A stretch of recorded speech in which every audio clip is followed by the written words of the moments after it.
상승의 천재, 금발 애송이, 혁명가라고 불리는 은하제국의 전설적인 명장이자 명군 라인하르트 폰 로엔그람. 이번 영상에서는 은하영웅 전설의 제국축 주인공 라인하르트 폰 로엔그람에 대한 이야기를 해보려 합니다. 라인하르트 폰 로엔그람은 우주력 776년, 제국력 467년에 아버지 세바스티안 폰 위젤과 어머니 클라리벨 폰 위젤 사이에서 태어났습니다. 위젤 가문은 제국기사 자귀를 받은 하급 귀족 가문이었지만 끔찍한 가난에 시달렸기 때문에 라인하르트는 어린 시절부터 매우 어려운 생활을 하게 되죠. 그의 어머니 클라리벨은 라인하르트가 3살이 되던 해 자동차 사고로 사망하였고 아버지 세바스티안과 누나 안네로제와 함께 어린 시절을 보내게 됩니다. 그의 아버지 세바스티안은 사업 실패와 아내 클라리벨의 사망 이후 술독에 빠져 지내며 얼마 남지 않은 재산마저 탕진하였고 결국 가족과 함께 수도성 오딘 변두리의 허름한 집으로 이사하게 됩니다. 여기서 라인하르트는 자신의 절친한 친구이자 조력자가 되는 지크프리트 키르야이스를 만나게 되죠. 그렇게 라인하르트는 안네로제, 키르야이스와 함께 가난하지만 행복한 시간을 보내게 되지만 그가 10살이 되던 해 그의 인생을 송두리째 바꾸어버리는 사건이 발생합니다. 바로 누나인 안네로제가 황제인 프리드리히 4세의 눈에 띄어 그의 애첩으로 팔려가게 된 것이었죠. 여기서 세바스티안은 이 제안을 수락하고 안네로제를 넘기는 대신 50만 제국마르크를 하사받게 됩니다.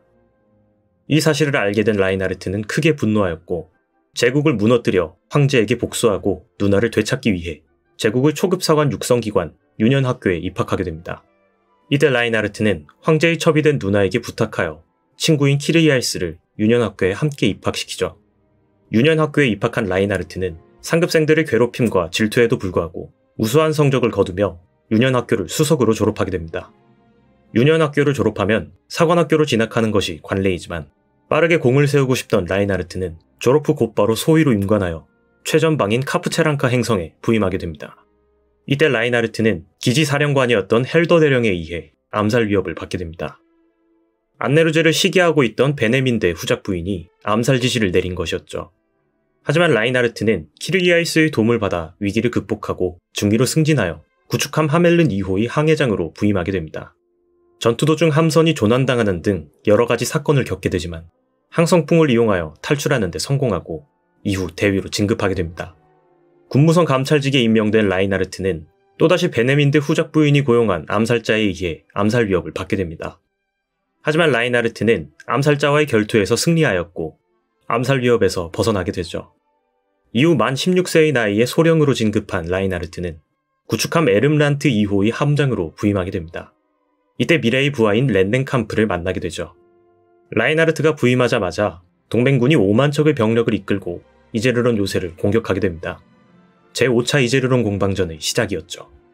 이때 라인하르트는 베네민데의 지시를 받은 크룬바흐 소령에게 다시 한번 암살 위협을 받게 되지만 이들을 물리치고 함선을 안전하게 대피시키는 데 성공합니다. 이후 중령이 된 라인하르트는 헤르크스하이머 백작이 동맹으로 가지고 간 지향성 제프립자 발생기를 탈환하였고 이 공으로 인해 대령으로 승진하게 됩니다. 대령으로 승진한 라인하르트는 헌병본부에 배치받게 되고 유년학교에서 일어난 살인사건을 조사하는 임무를 맡게 된 라인하르트는 이 사건의 범인이 교장인 슈테거라는 사실을 밝혀내고 그 공으로 준장으로 승진하며 만 18세의 나이에 장성으로 승진하게 됩니다. 준장이 된 라인하르트는 반플리트 성역회전을 거쳐 소장으로 승진하였고 제6차 이제르론 공방전에서 양 웬리와 첫 전투를 벌이게 됩니다. 3,000척의 군함대를 지휘하게 된 라인하르트는 자신의 전략을 시험하며 동맹군을 일망타진하지만 양 웬리의 작전에 말려들어 800척의 함선을 잃는 패배를 당하게 됩니다. 그럼에도 많은 동맹군 함선을 격추하는 공을 세웠기 때문에 중장으로 승진하죠. 중장으로 승진한 라인하르트는 제3차 티아마트 회전에서 8,000척의 함선을 이끌며 월렘 홀랜드가 이끄는 동맹군 제11함대를 격파합니다. 이때의 무운으로 대장으로 승진하고 자신의 기함인 브린힐트를 수여받게 되죠. 대장으로 승진한 라인하르트는 클롭슈톡 사태로 인해 곤경에 처한 미터마이어를 구출하고 이 사건으로 인해 미터마이어와 로이엔탈의 절대적인 충성을 얻게 됩니다. 이후 벌어진 제4차 티아마트 회전에서도 위기에 처한 제국군을 구출하며 맥크링거, 슈타인메츠와 같은 인재들을 마주하게 되죠. 이후 상급대장으로 승진한 라인하르트는 후대가 끊긴 로엔그람 백작가를 계승하여 위젤이란 이름을 버리고 라인하르트 폰 로엔그람이란 새로운 이름을 가지게 됩니다. 만 20세의 젊은 나이에 상급대장과 백자기를 받게 된 라인하르트를 귀족들은 본격적으로 견제하기 시작했습니다. 그런 라인하르트에게 4만 척의 동맹군을 2만 척의 병력으로 상대하라는 무리한 명령을 내렸고, 그렇게 아스타트 회전이 벌어지며 은하영웅 전설 본편이 시작되게 됩니다. 라인하르트의 능력을 한 단어로 정리하자면 엄친아라고 정의할 수 있을 것 같습니다. 역사와 전략 전술 이외엔 일반인이나 다름없던 양 웰리와는 달리 온갖 차별에도 불구하고 유년학교를 수석으로 졸업할 정도로 뛰어난 능력을 보여주며, 사실상 제국의 모든 권력을 차지한 제국 원수 이후부터는 정치적인 면에서도 뛰어난 모습을 보여주죠. 몰락한 귀족들에게서 압수한 어마어마한 재산들을 군비 확장, 제국의 발전에 효율적으로 투자하며 점점 몰락해가는 동맹과는 달리 제국은 많은 성장을 이루어냈습니다. 동맹의 공무원이기에 많은 권한을 가지고 있지 않던 양과는 달리 라인하르트는 제국 내에서 자신의 권력을 적극적으로 활용하였습니다. 제국령 침공작전에서의 대규모 청야전술, 패잔점령 당시의 정치적 공작 등 여러가지 행동들을 통해 상황을 유리하게 이끌어 나가는 모습을 보여줬죠. 이러한 능력들은 이미 동맹보다 유리한 조건이었던 제국이 더욱 압도적인 승리를 가져오게끔 만들어줬습니다. 제국 원수 진급 이후부터는 일선에서 병력을 지휘하는 전술가의 모습보다 전체적인 상황을 유리하게 이끌어가는 전략가의 모습이 더욱 두드러지게 나타나지만, 아스타트 회전에서 2배의 병력을 상대로도 승리하는 등 전술적인 부분에서도 뛰어난 능력을 보여줍니다. 제8차 이제르론 공방전 당시에도 가이에스 부르크를 이제르론에 충돌시키는 작전을 가장 먼저 떠올린 2명 중 1명이었죠. 그나마 단점이라고 할 만한 부분은 어린 나이에서 나오는 미숙함 정도일까요? 그런 단점마저도 여러가지 사건을 겪으며 극복해 나갔기 때문에 사실상 은하영웅 전설 시리즈의 모든 인물 중 능력면에선 가장 완벽에 가까운 인물이 아닐까 싶습니다. 세계의 귀차니스트였던 양과는 달리 라인하르트는 모든 면에서 완벽을 추구했습니다. 아스타트 회전에서도 2배 이상의 병력을 상대로 승리했지만 완벽한 승리를 거두지 못했다며 분해하는 모습을 보이기도 하죠. 본인이 완벽했기 때문일까요? 부하들의 상벌에 관해선 굉장히 엄격했습니다. 공을 세운 부하들은 진급과 엄청난 혜택을 안겨줬지만 실패한 부하들에게는 자결을 권유할 정도로 엄격한 모습을 보이죠. 피도 눈물도 없는 냉혈한처럼 비춰지지만 사실 대인배적인 면모를 많이 보여준 캐릭터입니다. 귀족연합과의 전쟁 당시 포로로 잡혔던 파레나이트를 부하로 삼기도 했고, 심지어 자신의 암살을 계획했던 슈트라이트와 페르너조차 용서하고 영입했죠. 제국군에게 엄청난 피해를 입혔던 자신의 숙적 양 웰리에게도 제국 원수 자리를 제안한 적이 있습니다. 이런 라인하르트의 성격을 두고 작가인 다나카 요시키는 상관으로 삼기엔 양 웰리보다는 라인하르트가 낫다는 얘기를 한 적이 있습니다. 부하가 잘못을 저질러도 양은 크게 문제 삼지 않지만 라인하르트는 문제를 정확하게 짚어주기 때문이라고 합니다. 상승의 천재라고 불리는 명성과는 달리 정서적으로 굉장히 불안정하고 예민하며 충동적인 모습을 많이 보여줍니다. 라인하르트 또한 자신의 단점을 잘 알고 있었기 때문에 키르이아이스에게 많이 의지하는 모습을 보여주죠. 자신의 부족한 점에 관해 키르이아이스의 조언을 적극적으로 받아들였지만 아이러니하게도 처음이자 마지막으로 그의 조언을 무시한 상황에서 라인하르트는 평생 후회할 일을 겪게 됩니다. 추가적으로 책임감이 굉장히 강한 스타일입니다. 베스터란트 학살 사건, 키르이아이스의 죽음과 같이 자신의 책임으로 인해 벌어진 일들에 많은 죄책감을 느끼며 살아갔고, 배우자인 힐데가르트와도 사고를 친 다음날 바로 찾아와서 청혼하는 모습을 보여주기도 합니다.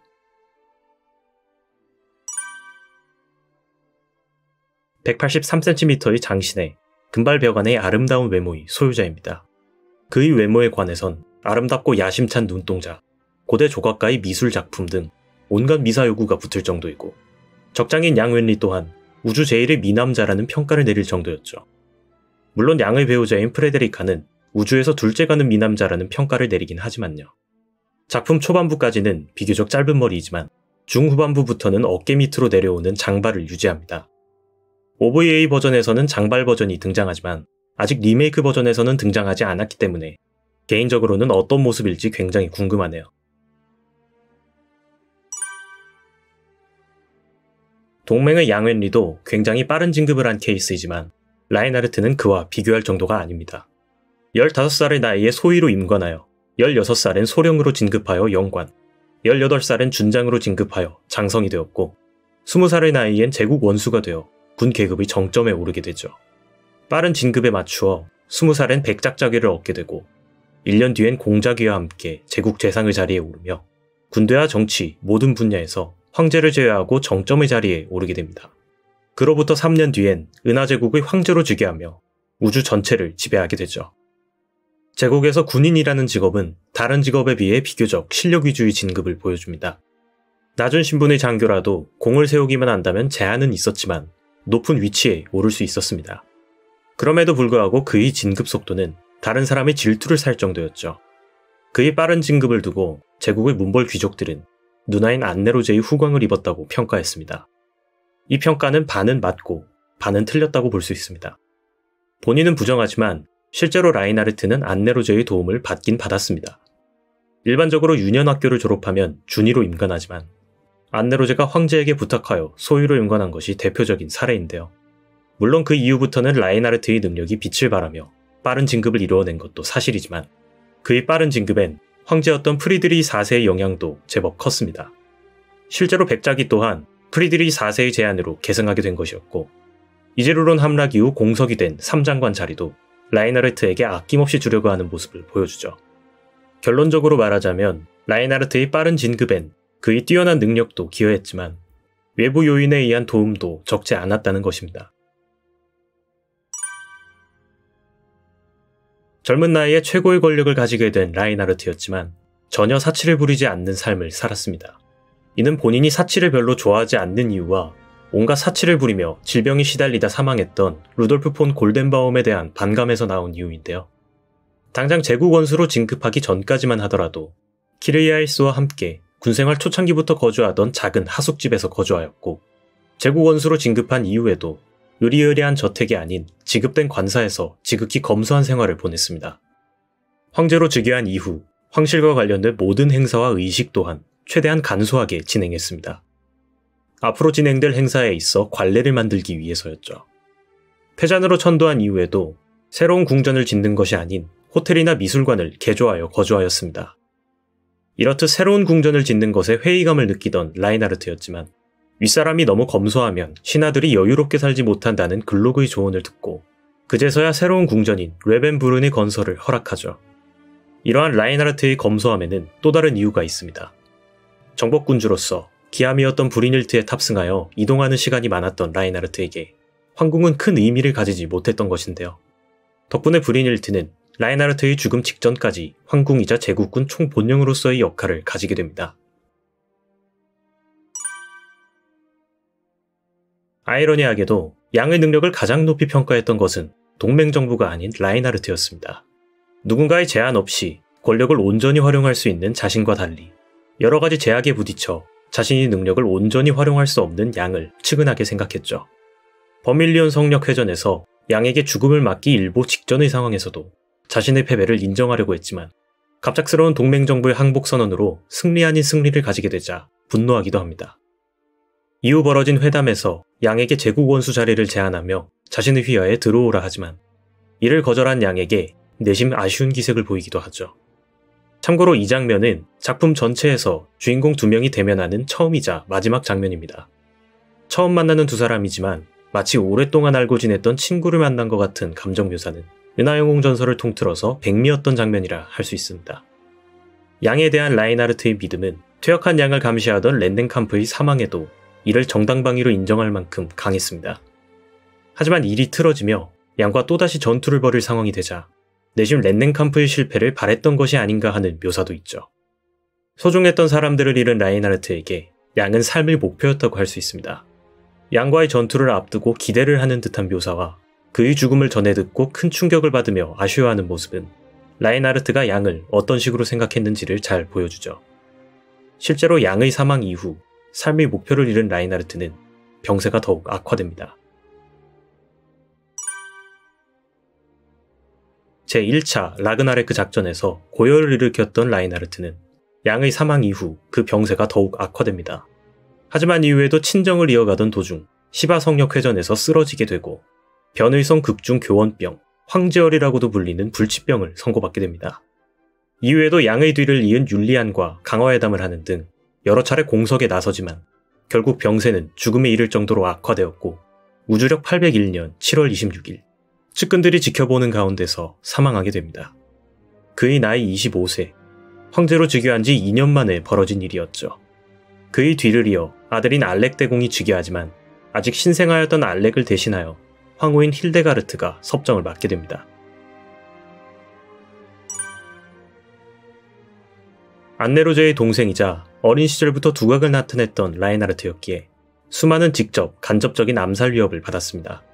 안네로제를 시기한 귀족들에게서도 수많은 암살 시도가 있었고 암살 시도에서 비교적 안전했던 전장에서도 귀족들의 사주를 받은 지휘관들에 의해 패배가 확실한 곳에 투입되는 경우도 허다했죠. 라인하르트는 15살부터 죽음을 맞이했던 25살까지 총 15번의 암살과 모살 위협을 받았습니다. 심지어 마지막에 벌어졌던 벨제데 임시왕궁 습격 사건은 라인하르트가 사망하기 4시간 전에 벌어졌던 사건이죠. 오베르슈타인에 의해 철저하게 2인자가 배제되었던 제국의 지배구조는 수많은 암살 위협을 낳는 결과로 이어졌습니다. 양 웰리 또한 버밀리온 성역회전에서 전략적 목표를 라인하르트의 죽음으로 설정할 정도였죠. 이러한 위협에도 불구하고 라인하르트는 자신의 안위엔 큰 신경을 쓰지 않았습니다. 실제로 해볼 테면 해보라는 식의 태도를 취하는 경우가 많았죠. 덕분에 헌명 총감이었던 울리 캐슬러는 라인하르트와 힐데가르트를 지키기 위해 많은 고생을 하게 됩니다. 어린 시절부터 싸움을 제법 잘했습니다. 하급 귀족이라고 무시하는 동급생들을 혼내주는 모습이나 누나를 욕하는 선배들을 키르이아이스와 함께 피떡을 만들어 놓았다는 묘사가 있죠. 라인하르트는 상급 대장이 되고 자신의 기함이 되는 브린힐트를 황제에게 하사받게 됩니다. 황제를 증오하던 라인하르트였지만 이때만큼은 진심으로 감사하는 모습을 보이죠. 라인하르트는 OVA나 리메이크 버전 둘 다 미형으로 등장합니다. 리메이크 버전의 제작진들은 라인하르트를 디자인하는 것은 비교적 간단했다고 밝혔는데요. 참고로 가장 어려웠던 것은 양, 두 번째로 어려웠던 건 안네로제라고 합니다. 홍차를 좋아하는 양과는 달리 라인하르트는 커피를 즐겨 마십니다. 커피와 더불어 술 또한 은근히 좋아하는 듯한 모습이 있는데요. 그래서 그런지 라인하르트가 등장하는 장면에서는 와인 또는 커피를 마시고 있는 장면을 자주 볼 수 있습니다. 작가인 다나카 요시키는 라인하르트가 제국을 지배하겠다고 마음먹은 것은 안네로제를 빼앗아간 상대가 황제였기 때문이라고 언급했습니다. 만약 안네로제를 빼앗아간 것이 동네 화가였다면 소설의 제목이 은하영웅전설이 아닌 은하화가전설이 되었을 거라는 인터뷰도 했죠. 라인하르트의 목소리를 담당한 성우 호리카와 료는 이 작품 이외에도 드래곤볼의 베지터, 명탐정 코난의 하토리 헤이지, 기동전사 건담 0083 스타더스트 메모리의 코 우라키를 연기한 바가 있습니다. 오늘의 영상은 여기까지입니다. 다음 영상에서는 이제르론 요새에 관한 이야기를 다뤄보도록 하겠습니다. 시청해주셔서 감사합니다.